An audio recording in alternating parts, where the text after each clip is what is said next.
വെയിൽ കൊള്ളപ്പോൾ അത് ഓട്ടോമാറ്റിക്കായിട്ട് ഉരുകി അതിനുള്ള വെള്ളമാണ് വീഴുന്നത്. ഒരു ടൈം ആകുമ്പോൾ ശരിക്കും നിറഞ്ഞ് കത്തി എഴുതും. ആ സമയത്ത് നമുക്ക് ഒന്നും ചെയ്യാൻ പറ്റത്തില്ല. എന്ന് പറഞ്ഞാൽ ഇത്തിരി ബ്യൂട്ടിയായിട്ടൊന്നും ചെയ്യാൻ പറ്റത്തില്ല.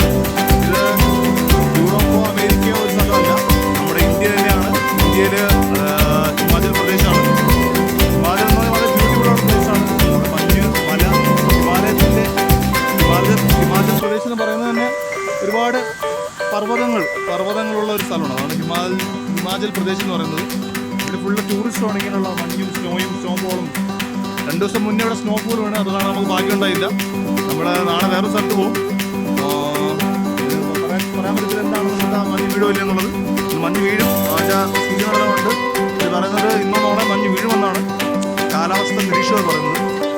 സോ ഗൈസ്, അപ്പോൾ പിന്നെ ശരിയെന്നാ, ഓക്കെ ബൈ.